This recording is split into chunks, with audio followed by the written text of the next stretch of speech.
Welcome to study channel. मेरा नाम है मोहम्मद कैसर। बहुत बड़ी गुड न्यूज़ निकल कर आ रही है दोस्तों। राज्य के सभी मध्य विद्यालय में कंप्यूटर शिक्षक तैनात किए जाएंगे। तो बिहार में 6 to 8 में कंप्यूटर शिक्षकों की भर्ती होने जा रही है और यहाँ पर जो कुल पदों की संख्या है वो 28,000 है। बहुत ही अच्छे खासे पद हैं। सिर्फ एक विषय के 28,000 पद यदि भरे जा रहे हैं तो बहुत बड़ी वैकेंसी इसे कहा जाएगा। यहाँ पर कौन कौन आवेदन कर सकता है बात करेंगे, क्योंकि एलिजिबिलिटी को लेकर काफ़ी ज़्यादा डाउट है छात्रों के बीच में। तो इस समय TR3 के रिज़ल्ट का इंतज़ार हो रहा है। TR3 का रिज़ल्ट इस माह के एंड नहीं तो अगले माह नवंबर तक आएगा और उसके बाद फिर TR4 आएगा।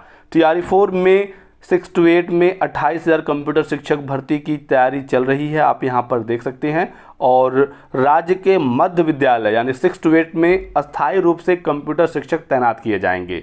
शिक्षा विभाग ने इसको लेकर तैयारी शुरू कर दी है और इसके तहत कंप्यूटर शिक्षकों की नियुक्ति के लिए नियमावली बनाने में विभाग जुटा हुआ है। तो नियमावली बनाई जा रही है। जब नियमावली पूरी तैयार हो जाएगी उसे पब्लिश किया जाएगा तो उस पर अच्छे से डिस्कशन होगा कि क्या उसमें एलिजिबिलिटी है, एग्ज़ाम पैटर्न क्या है, सब कुछ बताया जाएगा। लेकिन फ़िलहाल जितनी जानकारी हमारे पास है मैं आपके साथ शेयर करूँगा। विभागीय पदाधिकारी बताते हैं कि प्रारंभ से ही सरकारी स्कूलों में बच्चों को कंप्यूटर का ज्ञान देने के लिए विभाग की ओर से यह पहल की गई है। 9, 10 और 11, 12 यानी माध्यमिक और उच्च माध्यमिक TGT PGT में ऑलरेडी कंप्यूटर शिक्षकों की तैनाती होती है, कंप्यूटर पढ़ाया जाता है। लेकिन 6 to 8 में अभी तक कंप्यूटर का प्रावधान नहीं था, जिसे अब शुरू किया जा रहा है ताकि शुरुआत से ही बच्चे कंप्यूटर को पढ़ें, उससे फेमिलियर हो जाएं और आगे की कक्षाओं में उन्हें कंप्यूटर में कोई समस्या ना हो। नियमावली बनने के बाद पद सृजन के लिए प्रस्ताव विभाग करेगा। इसके बाद कैबिनेट से स्वीकृति ली जाएगी। राज्य में करीब 28,000 मध्य विद्यालय हैं और एक एक कंप्यूटर शिक्षक की तैनाती हुई तो 28,000 नए पद सृजित किए जाएंगे। कंप्यूटर शिक्षकों की अस्थायी तैनाती के लिए जो सैद्धांतिक समिति है वो बन गई है, बस अब इसे ऑफिशियली ऐलान करना है और ये भर्ती बिहार लोक सेवा आयोग यानी BPSC से कराया जाएगा। तो BPSC ही कंप्यूटर शिक्षकों की भी बहाली करेगा 6 to 8 में। और एलिजिबिलिटी में आप समझ लीजिए कि सबसे पहले तो मिनिमम आपका ग्रेजुएशन मांगा जाएगा। 6 to 8 की भर्ती है तो न्यूनतम आपका स्नातक होना चाहिए, ठीक है।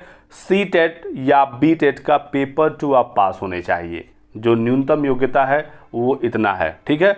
स्नातक आपका होना चाहिए और ये जो स्नातक है ये कंप्यूटर फील्ड से ही होना चाहिए। क्या क्या हो सकता है अभी आगे मैं बताऊंगा। और C-TET या B-TET का पेपर 2, क्योंकि 6 to 8 है तो C-TET या B-TET चाहिए ही चाहिए। जैसे माध्यमिक और उच्च माध्यमिक में STET मांगा जाता है लेकिन B.Ed की आवश्यकता नहीं पड़ती है, तो 6 to 8 में भी B.Ed की आवश्यकता नहीं पड़ेगी कंप्यूटर शिक्षक के लिए। तो बिना B.Ed या DLED के भी आप आवेदन कर सकते हैं। तो एक बहुत बड़ी अपॉर्चुनिटी यहाँ पर होने वाली है। बाकी जब नियमावली आएगी तो आपको डिटेल में बताया जाएगा।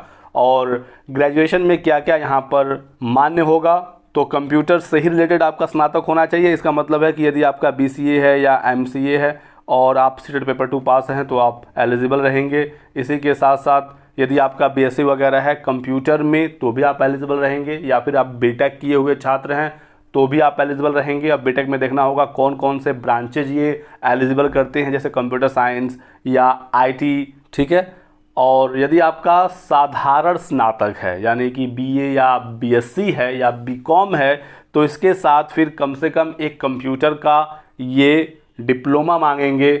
अब उस डिप्लोमा में क्या क्या एलिजिबल होगा वो नियमावली आने के बाद ही क्लियर हो पाएगा। लेकिन साधारण स्नातक वाले छात्र भी एलिजिबल रहेंगे, लेकिन कोई डिप्लोमा PG डिप्लोमा वगैरह ज़रूर मांगा जाएगा।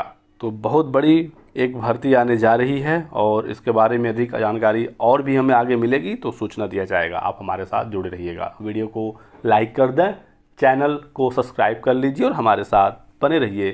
Thanks for watching.